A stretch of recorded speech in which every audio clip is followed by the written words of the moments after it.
went into the jungle and met Jim near the old mine, despite Bhutan's orders forbidding her to leave the camp.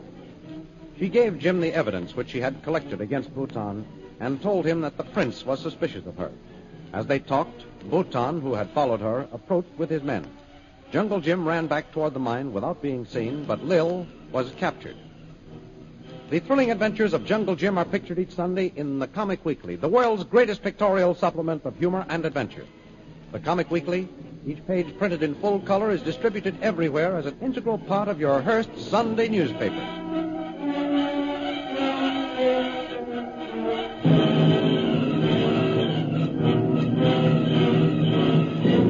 And now we continue our story. It is a short time after Bhutan surprised Lil near the old mine. Jungle Jim has fled, and Bhutan is furious at Lil's disobedience. You deliberately disobeyed my orders, Miss Kivril. I warned you not to leave the camp. But, Prince, you can hardly call this going into the jungle. I saw the entrance to the old mine, and it interested me, so I walked over to it. Ever since you came here, you have seen fit to do as you please. That's not true. Why, you offered to show me your emerald mines the day I arrived. Yes, I remember. And you seemed interested. Far too interested. Well, this old mine seems to have a fatal fascination for you, Miss Kivril. Can you explain why? only because it's... Don't lie.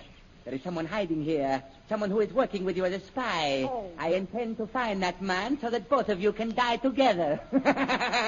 You're crazy, Prince. There's no one here. We shall see. Gunha! Yes, master. The men are searching the jungle? Yes, master. Good. Now we will search the old mine together. That's a good idea, Prince. I'd like to go with you. I have no thought of denying you that pleasure, Mr. Vril. You shall have your wish with a gun at your back.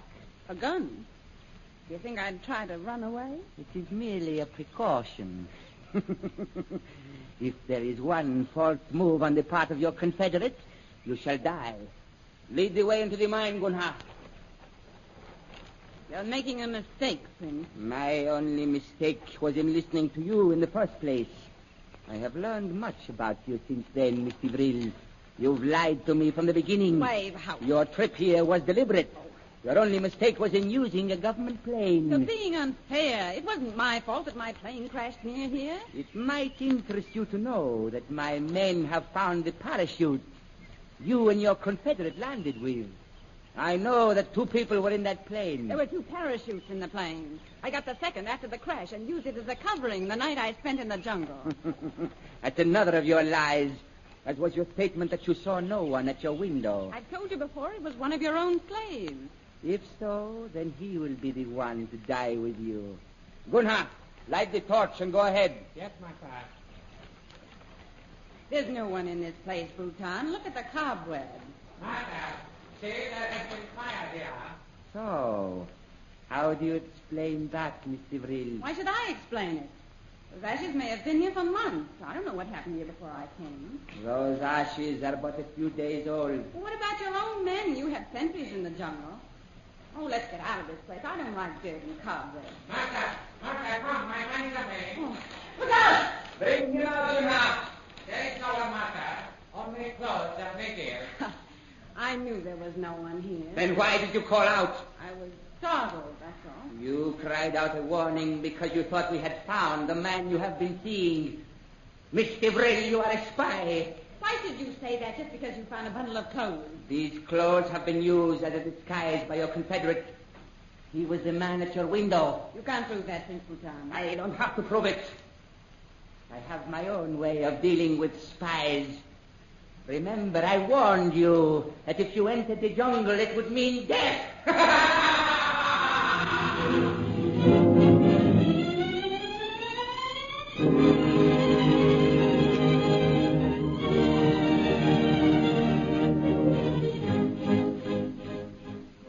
Later the same day, Myra Trent approaches the hut of Peter Hawkins. Mr. Hawkins. Who's there? It's I, Myra Trent. Come to the window. Blimey, Miss Trent. I'm glad you've come. What's happened? I don't know, Mr. Hawkins, but there's something going on. Yes. Mr. Veal has been locked in her room. So, Bhutan don't trust her. Miss Trent, I think you're going to see some action before long. What do you mean? The authorities are here. Kolo came to the window yesterday and gave me a secret signal. A secret signal? Yes. Haven't you heard about it? No. Kolo was here and gone before I could ask him a question. But he told me the door of this hut would be unlocked. And when I heard the panther scream, I was to follow the moon. Why, Mr. Hawkins, that means you'll be free. Yes. Oh, you've got to take me with you. Don't worry about that. There's something going on, Miss Trent. I know it. My boy Ronnie talked to someone in the jungle, he told me. Mr. Hawkins, is Ronnie all right? No. The lad's been out of his head since Bhutan beat him. He's been mumbling and raving. But you said It was in his ravings that he told me. Ronnie met someone in the jungle. Someone as knows me and knows him. Well, who could that be? I can't think. Ronnie said that a man ripped open his shirt, looked at the scar on his chest, and told him that he was Dr. Ronald Hawkins of London. And Ronnie understood?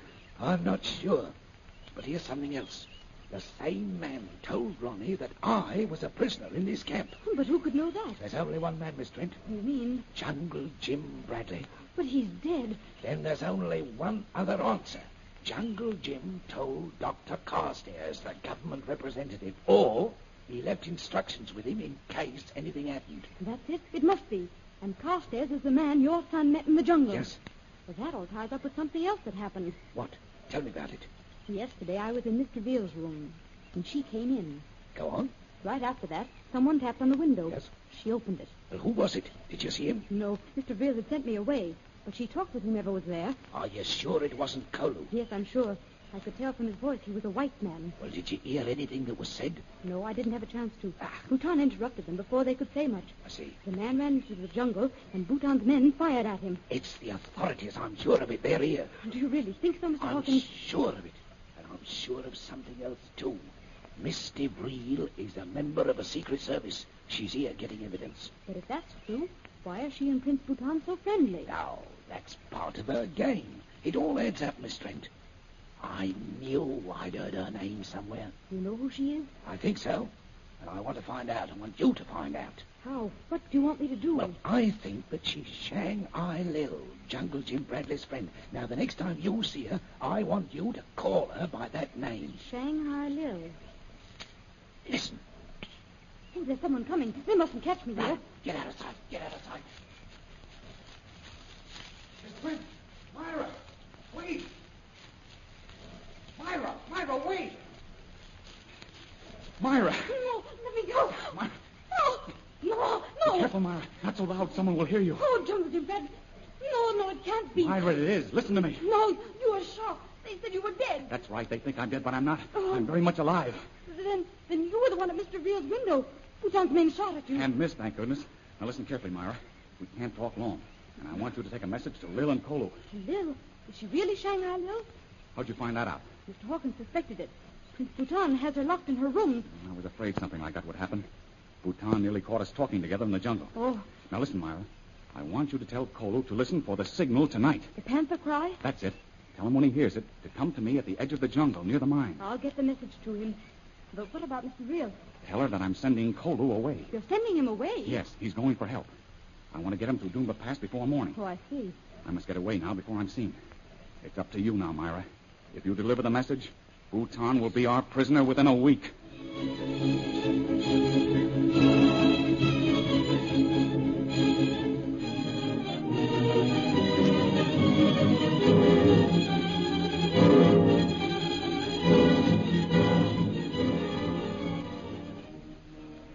That night, Myra Trent makes her way to the room where Lily DeVril is held prisoner. Mr. Veal. Who is it? Myra Trent. Are you alone? Go on. What do you want? I'm coming in. What are you doing here? Don't you realize that if we get caught, we'll be in worse trouble than we are now? I have a message for you, Shanghai Lil. Who told you to call me that? Jungle Jim Bradley. So, you found your boyfriend. Well, what's the message? Please, Mr. Veal. I know who you are now and why you've been acting as you have. I'm willing to trust you and be friends. Well, I'm not. Say what you've got to say and get out of here. I don't want you around. Suppose I refuse to tell you. Two can play your game, you know. If you've got a message, give it to me, or I'll choke it out of you with my bare hands, you little fool. You can't frighten me, Shanghai Lil. But I'll tell you, because it's for the good of all of us. I promised Jim I would. And you wouldn't break your promise, would you, Girl Scout? All right, what's the message? Jim is sending Kolu for help. Probably tonight. He wanted you to know that Kolu would be missing in the morning.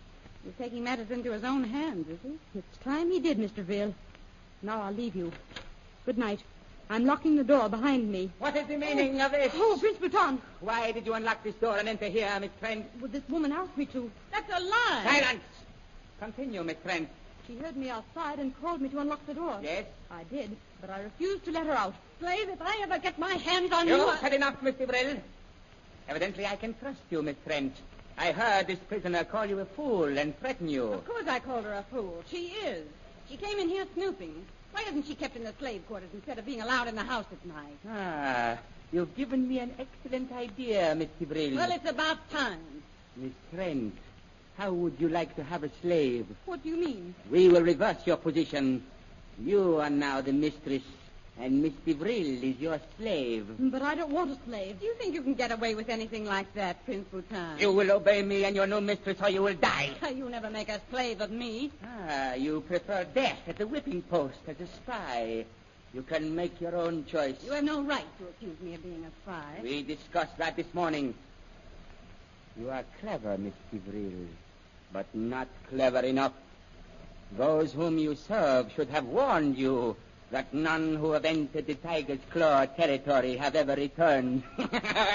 You will be no exception. You won't get away with this, Bhutan. Silence, slave. If you defy me, I will shoot you now. You haven't the nerve. No, please don't shoot Prince Bhutan. Don't worry, you little fool. He won't. You have defied me for the last time, Mr. Brill. Now you die. Oh, the signal.